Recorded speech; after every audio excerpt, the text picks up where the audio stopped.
ყოველ მეექვსე ადამიანს აქვს ინსულტის რისკი და ის ინვალიდობის წამყვანი მიზეზია მსოფლიოში.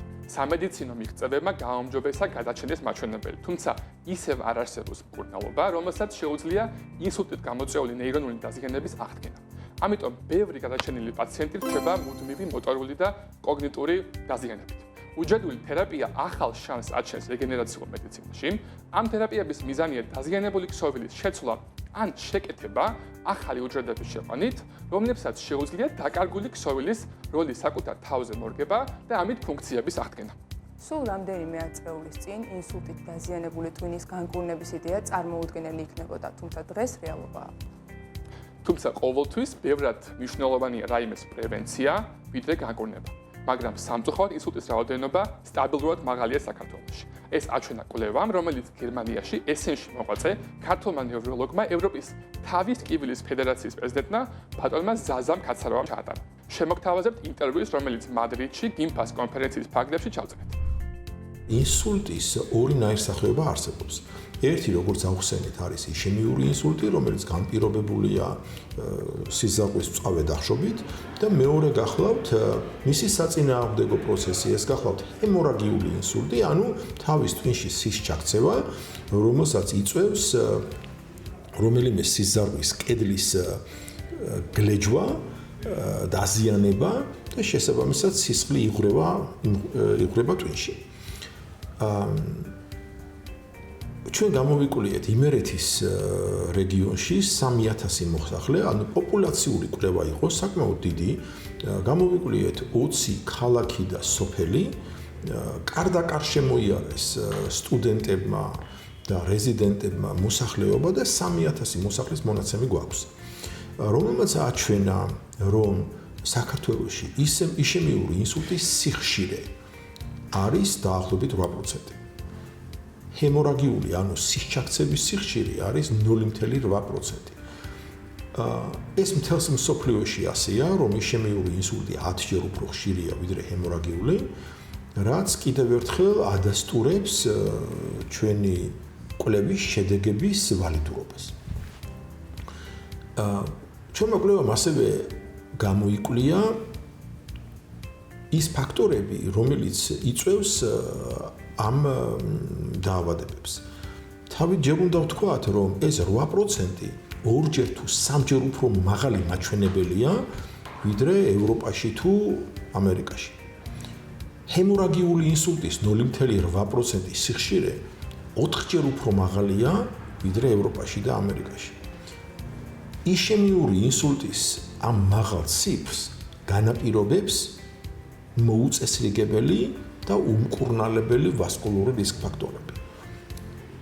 პირველ რიგში ეს გახლავთ გულის რითმის დაავადება, მოციმციმი არითმია. უამრავი ადამიანია საქართველოში, რომელსაც აქვს მოციმციმი არითმია და მოციმციმი არითმია ძალიან ხშირად იწვევს ინსულტს. მოციმციმი არითმია თუ აქვს თუ დაუდგინდა პაციენტს, მას აუცილებლად ჭირდება სისხლის გათხევადება, ანუ ანტიკოაგულაცია, რომ იშემიური კოლტი არ ჩამოყალიბდეს და მე იშემიური ინსულტი არ გამოიწვიოს. და საქართველოში ეს პროცესი, ანუ პირველადი პროფილაქტიკა, რომელიც ასევე რა თქმა უნდა, ასევე მოიცავს მოსახლეობის განათლებას, რომ იმან თავის ჯანმრთელობას თავიდანვე უნდა მიაქციოს ყურადღება და არა მერე, როდესაც დაავადება წარმოიქმნება.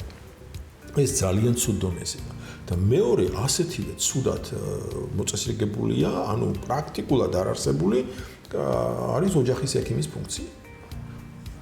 ყველა ადამიანი უნდა იყოს, ეს როგორც ხდება სხვა ყველა ცივილიზებულ ქვეყანაში, ყველა ადამიანი უნდა იყოს მიბმული და დაკავშირებული თავის ოჯახის ექიმთან. საქართველოში არის ეს პრობლემა, რომ ხალხი მხოლოდ მაშინ სვამს წნევის დამწევ წამალს, თუ წნევამ მას შეაწუხა. ანუ თუ ატკივდა თავი, თუ დაემართა თავბრუსხვევა, მხოლოდ მაშინ გაიზომავს წნევას, აღმოაჩენს, რომ არის 180, 120, 220, 140 და მხოლოდ მაშინ დალევს წამალს. და დღევანდელი სტანდარტი ისეა, რომ ეს უნდა იყოს სულ სხვანაირად. წნევის წამალს ადამიანი უნდა სვამდეს მუდმივად რომ ის 180, 220 და 240 არ განვითარდეს. იმიტომ რომ თუ ის განვითარდა, ის იწვევს მერე უკვე სისაქცევას, ხეთქავს სიზღავს და იწვევს სისაქცევას. ამიტომაც ეს განაპირობებს საქართველოში 4-ჯერ უფრო მაღალ სიხშირეს ჰემორაგიული ინსულტის. კი ბატონო.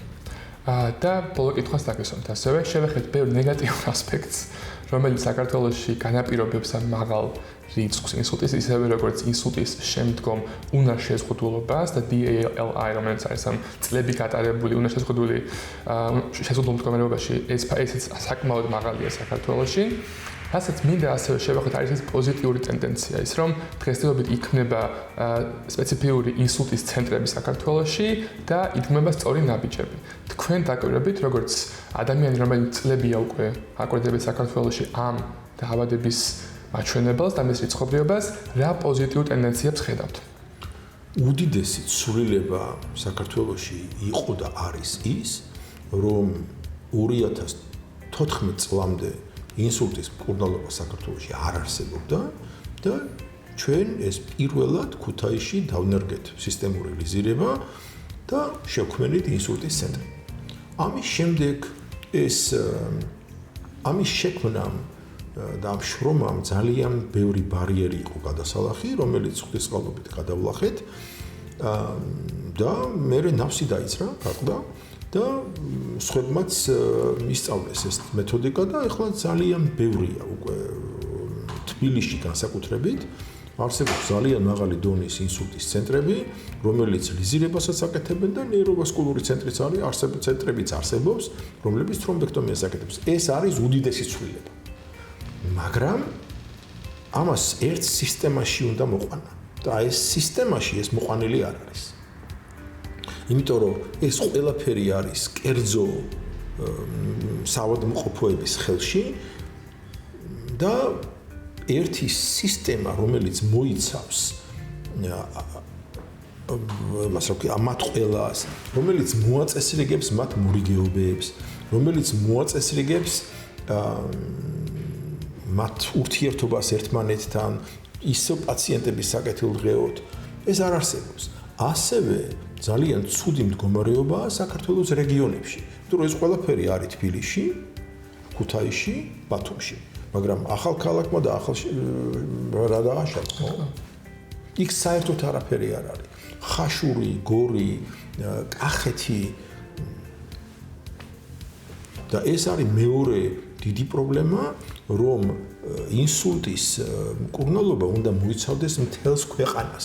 გასაგებია ხო ყველასთვის, რომ მაღალმთიან თუშეთში და სვანეთში ეს ყველაზე რთული იქნება ამის განხორციელება, მაგრამ ის რომ თქვა ყველაფერი თბილისში იყოს და რეგიონებში ძალიან ცოტა იყოს, ამისი საფუძველი და ლოგიკური ახსნა არ არსებობს. რა თქმა უნდა. კარგით, უმესმალობა ბატონო. მადლობა თქვენ.